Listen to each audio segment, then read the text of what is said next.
तुम्हारे कल्याण का कोई और मार्ग है ही नहीं, एकमात्र भगवान का नाम जप भजन। जहां आपको उपदेश दिया जा रहा हो भगवान का आश्रय लो, भगवान का नाम जप करो, उसी से मंगल होगा, वो सत्य बात है। इसके सिवा कोई कहता हो हम तुम्हारा परम कल्याण कर देंगे, हम तुम्हारा अपने बल से कुछ कर देंगे, तो मुझे लगता है कि इन बड़े महापुरुषों से बढ़कर कोई नहीं है सृष्टि में, कोई नहीं इन बड़े महापुरुषों से बढ़कर। ये क्या कह रहे हैं? बेटा परीक्षित, तुम्हें तक्षक से डर लग रहा है? बोले ना गुरुदेव, अब करोड़ों तक्षक साक्षात मृत्यु का रूप धर के आ जाए तो आपने जो मुझे अमृत पिलाया इसके बल से मुझे कोई भय नहीं। बेटा ब्रह्म स्वरूप परीक्षित, अपने स्वरूप में स्थित रहना, और कह के चल दिए। ये नहीं रोका कि तक्षक को रोक लेते।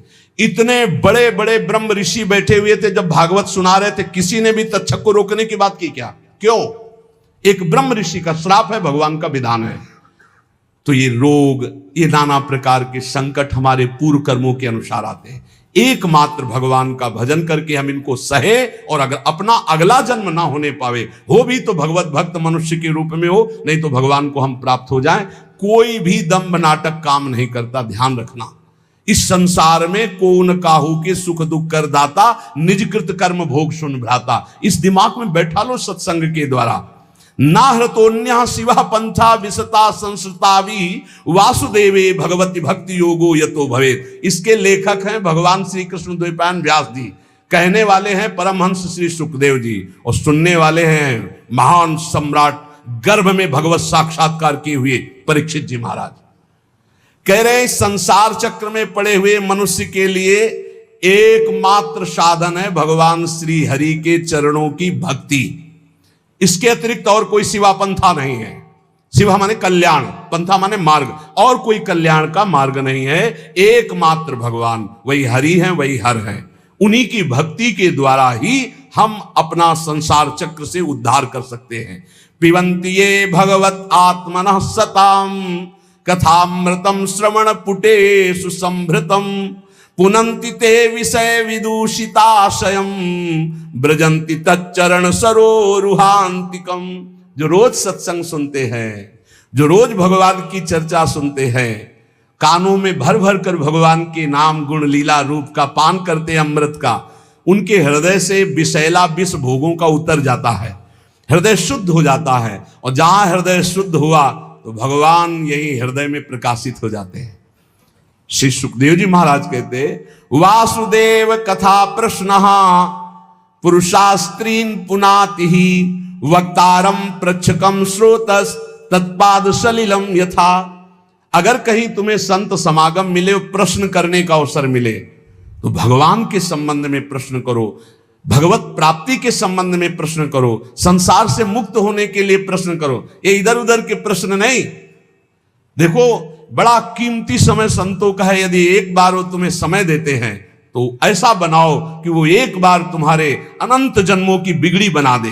श्री सुखदेव जी कहते, यदि श्री कृष्ण के संबंध में प्रश्न किया जाए तो प्रश्नकर्ता और उत्तरकर्ता दोनों पावन हो जाते हैं।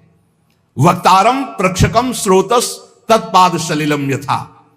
बोले भगवान के विषय में प्रश्नकर्ता, उत्तर देने वाला और सुनने वाला तीनों पावन हो जाते हैं, जैसे भगवान का चरणामृत सभी को पावन करता है।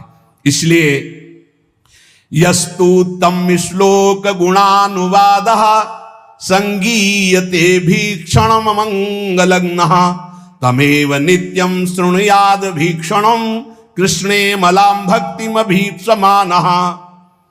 भगवान श्री कृष्ण का गुणानुवाद समस्त अमंगलों का नाश करने वाला है। ये है सही अमंगलों का नाश करने की बात। अगर आप भगवत चर्चा करते, जैसे एक दिन नरकों का वर्णन किया कि उस ऐसे ऐसे वाले नरक जाते हैं, तो बहुत लोगों ने प्रार्थना की कि उपाय भी तो बताओ कैसे बचे। ये 38 के 38 सब हम में पाए जाते हैं। कोई कह रहा था 10 हैं, कोई कह रहा था 5 हैं। बड़ी घबराहट हो रही, क्योंकि आपकी बात पे विश्वास है, इसका मतलब टिकट बन गई नरक की हमारी, जाना पड़ेगा, तो जल्दी उपाय बता दो नरक से कैसे हटे।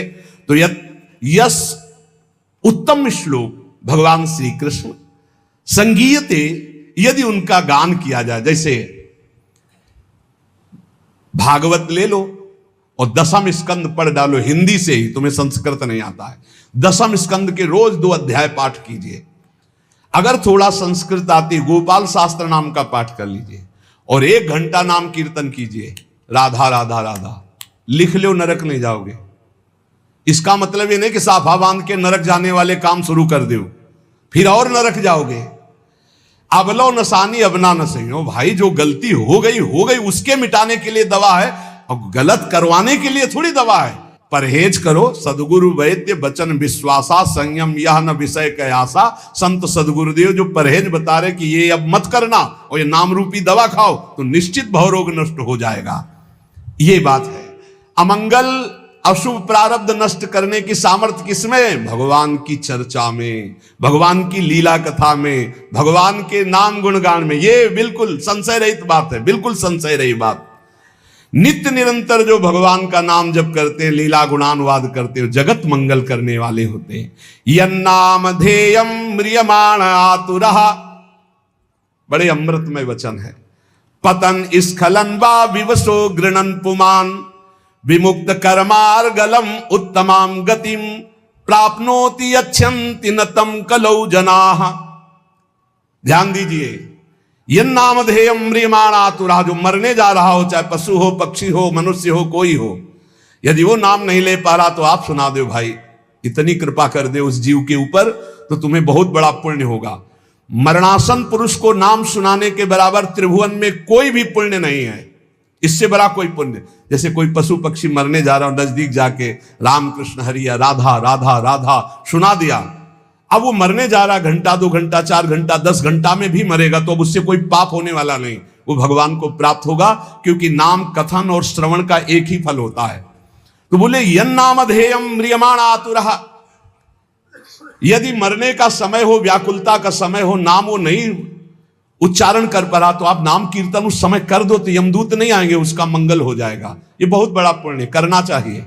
आसपास कहीं सुनो कि कोई पधार रहा है तो रज ले, चरणामृत ले, जाओ उसके मुंह में डालो, कोई परिचय नहीं, हमें कोई परिचय नहीं, वो भगवान का अंश है, उसे भगवान की प्राप्ति करानी हो। जाके थोड़ी देर बैठ के राधा राधा राधा, घर वालों से कोई मतलब, और बस उठे और चलावे, उसका मंगल हो गया। कोई पशु पक्षी मर रहा हो, अंतिम समय भगवान नाम सुना दे, यन्नाम ध्येयम म्रियमाण, मरने के समय घंटे 2 घंटे 10 घंटे तक जो बेशुद्ध हो रहा है, अब उससे कोई पाप कर्म करने वाला नहीं, वो आखिरी समय ही माना जाएगा और उसको नाम सुना दिया जाए, उसका मंगल हो जाएगा।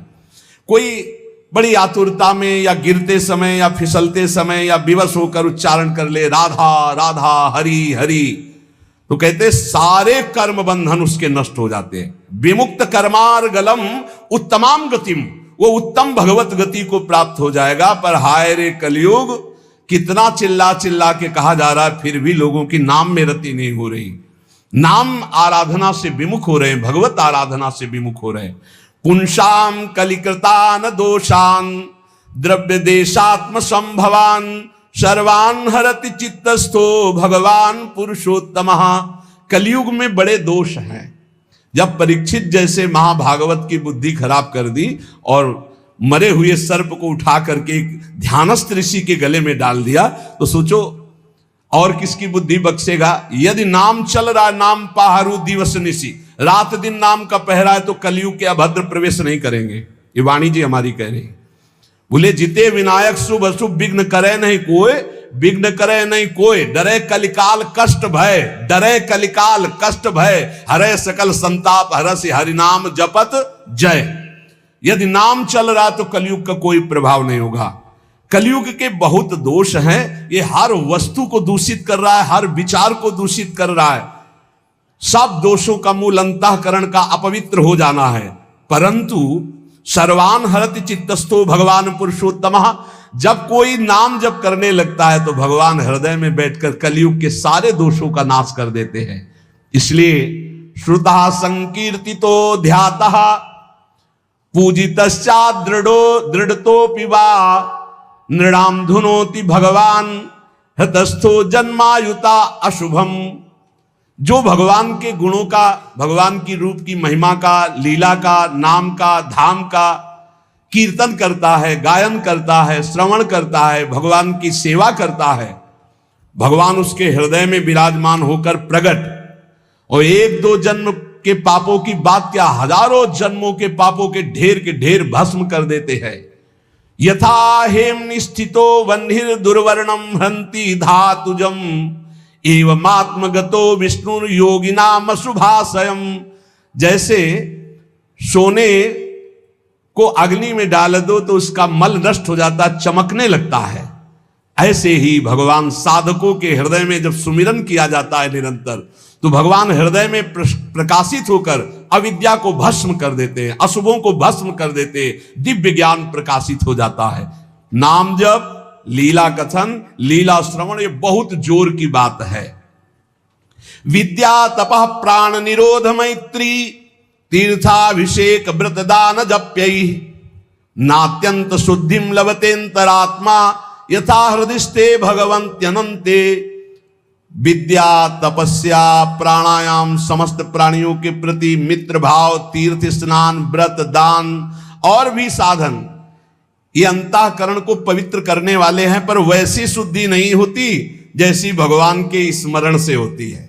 इसीलिए कहते हैं नाम जप करो, क्योंकि नाम जप स्मरण से भगवान हृदय में प्रकाशित होते हैं। तो जहां भगवान हृदय में प्रकाशित होती, जैसे सूर्योदय होने पर अंधकार खत्म, ऐसे भगवान के प्रकाशित होने पर अज्ञान नष्ट हो जाता है।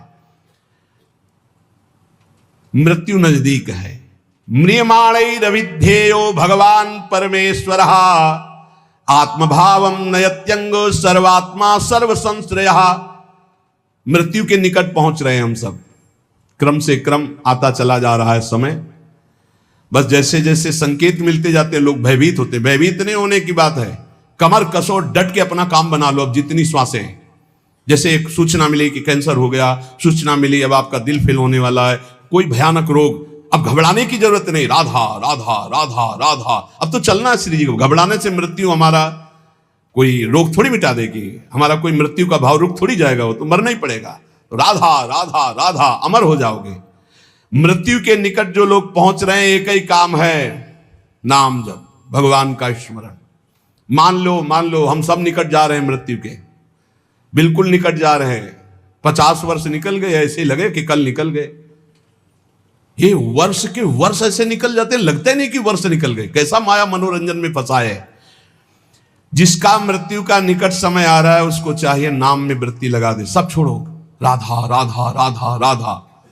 तो बोले अब हमारा तो अभी जवान है, और गर्भ में मृत्यु आ जाती है, शिशु अवस्था में आ जाती है, जवान अवस्था में आ जाती है। हर समय नाम जप करो। सबके परम आश्रय जब भगवान का नाम लिया जाता है और नाम लेते हुए शरीर छूटता है, तो भगवान की प्राप्ति होती है। अंतिम मति सो गति ही। राधा तो किशोरी जो मिल जाएंगी पक्का। नारायण बोला तो पक्का नारायण मिल गए। कलयुग में बहुत दोष हैं, परंतु इसमें एक सबसे बड़ा गुण है। भगवान के नाम संकीर्तन से जो लाभ मिलता है वो किसी साधना से नहीं मिलता। गुण कीर्तन, नाम कीर्तन, जैसे अपने लोग बैठकर खूब कीर्तन करते हैं विविध ध्वनियों में और प्रभु के जस गाते हैं, सुधा निधि 42 लीला चतुरासी जी। सतयुग में ध्यान करने से, त्रेता में बड़े बड़े यज्ञों से, द्वापर में विधि पूर्वक पूजा सेवा से जो फल मिलता था, कलयुग में केवल नाम कीर्तन से, नाम जप से प्राप्त हो जाता है। कलयुग का विशेष कृपा प्रसाद है। संसार सिंधु मति दुस्तर मुत्त तीर्षोर नान्यः प्लवो भगवता पुरुषोत्तमस्य लीला कथा रस निषेवण मंतरेण पुंसो भवेद विविध दुख दवार्दितस्य। जो लोग सहज में सरलता पूर्वक इस संसार समुद्र से मुक्त होना चाहते हैं, भगवान सुखदेव जी कह रहे हैं, जो लोग अनेक प्रकार के पाप कर्म कर चुके हैं और उस दुख दावानल से दग्ध होने वाले हैं, उनको बचना है तो एक उपाय है, भगवान का नाम जप करो और भगवान की लीला कथा सुनो। लीला कथा रस निषेवण मंतरेण। भगवान की लीला कथा सुनने के सिवा, नाम जप के सिवा और कोई सहारा नहीं इस कलयुग में। सब साधन चौपट कर देता है कलयुग। एकमात्र परम पवित्र नाम और भगवान की लीला कथा, इसी से सब प्राप्त कर लो। सहज सरल भाव से भगवान की प्राप्ति। उपासक को चाहिए कि सत्य भावना से ही भगवान की प्राप्ति होती है, इसलिए असत भावना का त्याग कर दे। जब कोई अधर्माचरण करके धन कमाता है तो ये 15 दोष बिना मोल के उसके पास आ जाते हैं। धर्म से धन कमाने पर और अधर्म से धन कमाने पर अंतर है। जब अधर्म से भगवान सत्य से प्राप्त होते हैं, जब अधर्म से आप धन कमाते हैं तो देख लेना ये 15 दोष आ जाएंगे। यहां वर्णन है, स्तेयम हिंसा नृतम दंभा कामः क्रोधा स्मयो मदः भेदो वैरम अविश्वासा संस्पर्धा व्यसनानि च एते पंचदशानर्था हर्थमूला मता नृणाम तस्मादनर्थमर्थाख्यम श्रेयोर्थी दूरस्त्यजेत। ये 15 पापाचरण उसके अंदर आ जाते हैं जो पाप से धन कमाता है, अधर्माचरण से। बोले घूस ले लिया, निर्दोष को दंड दिला दिया, दोषी को मुक्त करा दिया, या छीन झपट करके चोरी कर लिया, कई तरह से अपराध प्रवृत्तियों से, अधर्माचरण से, छल कपट से। तो सुन लो, ये 15 पापाचरण उसके अंदर आ जाते हैं, 15 पाप कराने वाले हैं। पहला आता है, उसमें चोरी का स्वभाव आ जाएगा, चाहे वो कर चोरी समझो, सरकार के कर की चोरी भी तो होती है, चोरी का स्वभाव आ जाएगा। जैसे कोई कहे बड़े ईमानदार हैं हम तो कोई चोरी नहीं करते, तो भैया देख लो, जब अधर्म से धन कमाओगे तो इतनी प्रीता होगी कि सरकार को कर देने की हिम्मत नहीं पड़ेगी। विविध प्रकार से आप कर चोरी करेंगे। कर चोरी करना भी पाप है, क्योंकि वो राजकर है। यदि उसको धर्म में आप लगा रहे हैं बात अलग है, नहीं तो उसको सरकार को दो, क्योंकि सारी व्यवस्थाएं हैं। कर चोरी को भी चोरी भी कहते हैं। हमें लगता है अगर ना दो तो तुम पकड़े भी जाओगे, बंदी भी बना दो, तुम्हारा धन भी जब्त हो जाएगा ना। तो चोरी अधर्म से धन कमाए पर।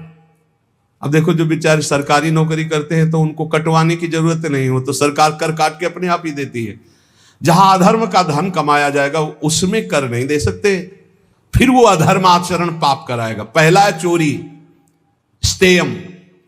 दूसरा हिंसा, पक्का। धन अधर्म के द्वारा जब आता है तो वो हिंसा कराने के, प्रेरक, कर्ता, अनुमोदन, तीनों पाप को, चोरी और हत्या, हिंसा। जहां अधर्म का धन आएगा वहां शुरू। और झूठ बोलना तीसरा। चौथा दंभ करना। पांचवा काम भोग, काम भोग, रुपये के बल से व्यभिचार करना, यह आ जाएगा अधर्म के धन से। और गुस्सा, क्रोध, अहंकार, गर्व, भेद बुद्धि, बैर, अविश्वास, स्पर्धा, लंपटता, जुआ, शराब, ये 15 दोष अधर्म के द्वारा कमाए हुए धन में आ जाते हैं। इसलिए अधर्म के धन से डरना चाहिए लोगों को। अगर अधर्म का धन स्वीकार किया तो बुद्धि भ्रष्ट करके महान पापाचरण कराने लगता है। ये शरीर अधर्म के धन से पोषण करने के लिए नहीं मिला, इसमें है क्या?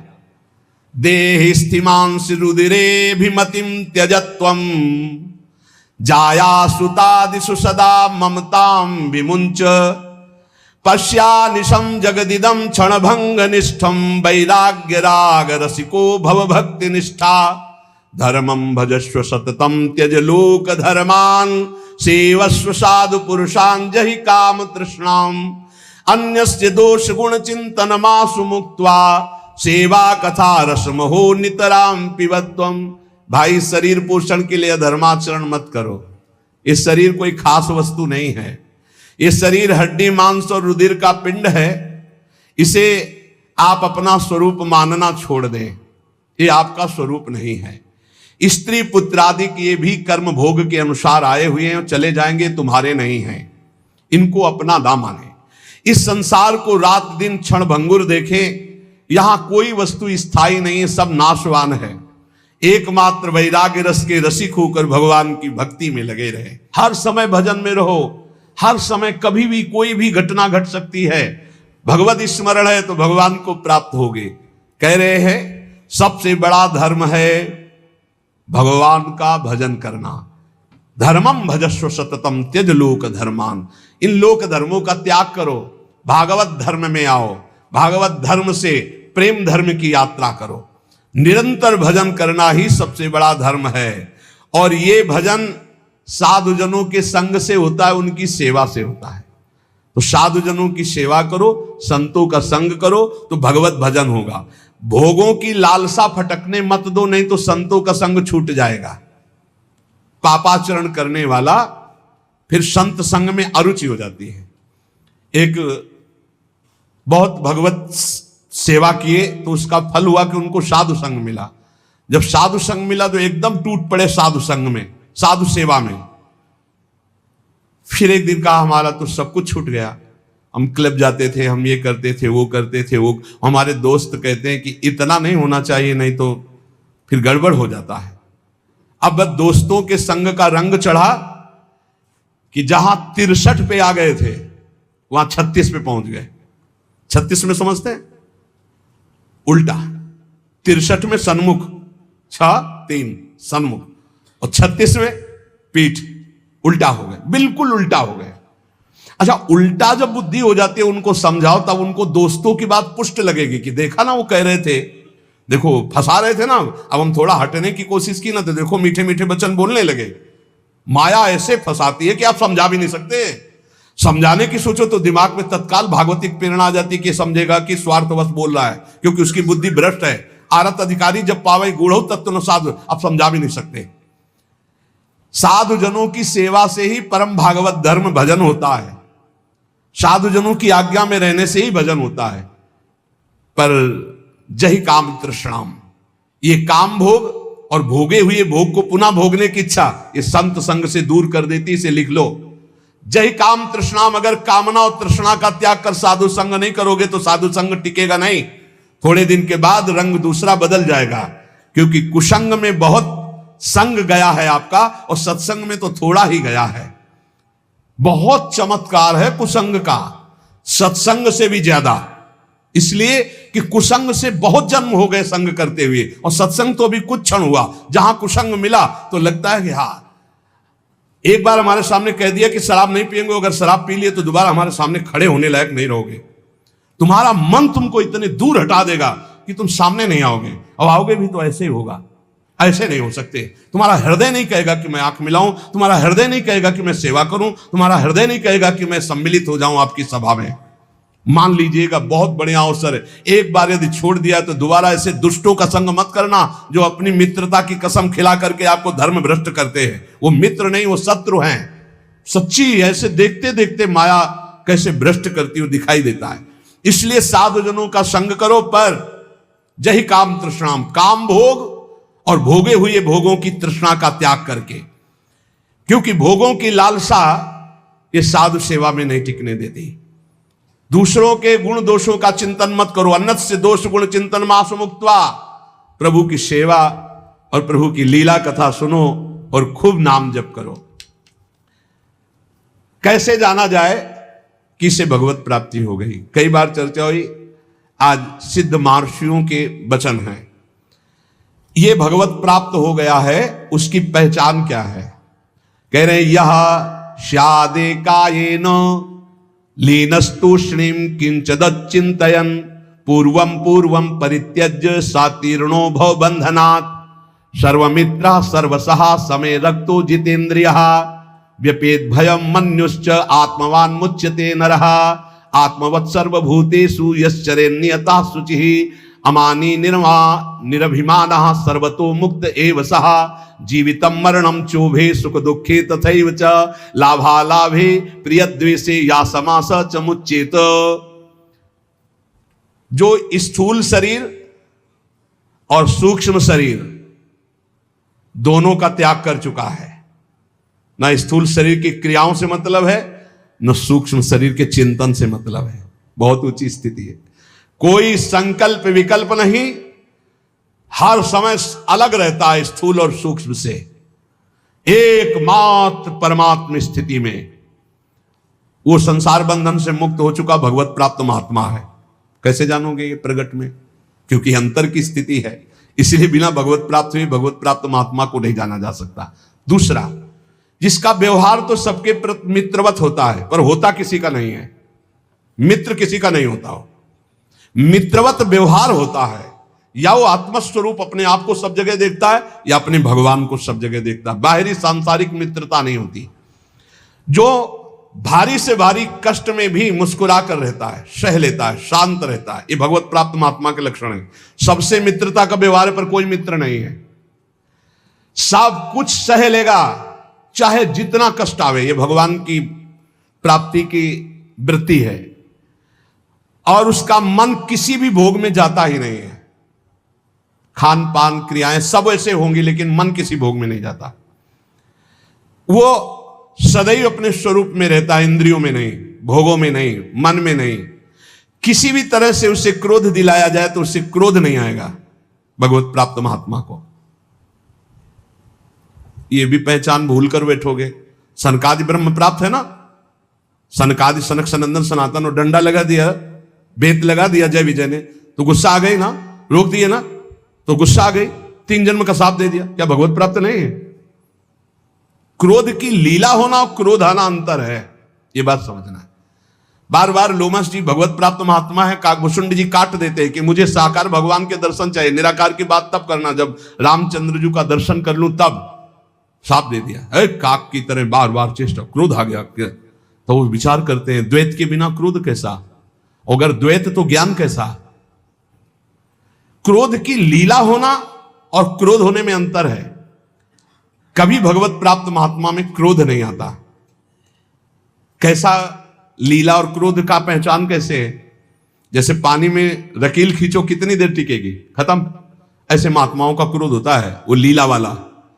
जो संसारिक पुरुष का होता है वो 10 वर्ष बाद भी देखेगा तो जलन आ जाएगी कि वही है, और 5 मिनट बाद आप उनसे मिलो जो आपसे गुस्सा थे, पानी पानी एकदम, बिल्कुल कहीं क्रोध है ही नहीं। तो वो क्रोध की लीला थी, वो क्रोध नहीं, कोई द्वेष नहीं।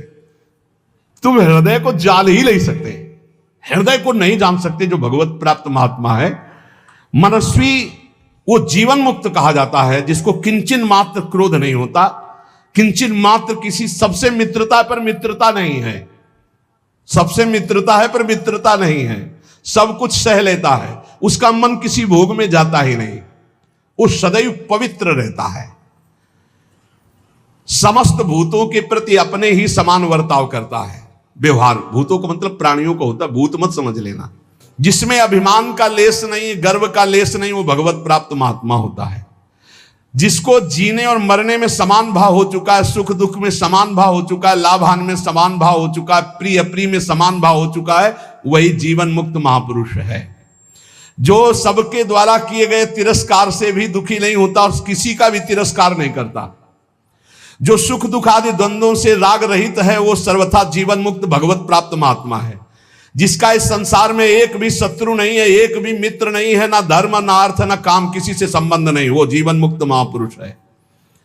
जो ना किसी नवीन भोग की आकांक्षा करता है, ना प्राप्त परिस्थिति से घृणा करता है, वो जीवन मुक्त महापुरुष होता है। जैसी परिस्थिति राजी है। जो धर्म और अधर्म दोनों से परे है, जो पूर्व संचित पापों के परिणाम स्वरूप शरीर का त्याग कर दिया है, शरीर रहते हुए भी, क्या स्थिति, जिसकी कोई भी वासना नहीं, जो पूर्णतया निष्काम हो चुका है, वो भगवत प्राप्त महात्मा माना गया है।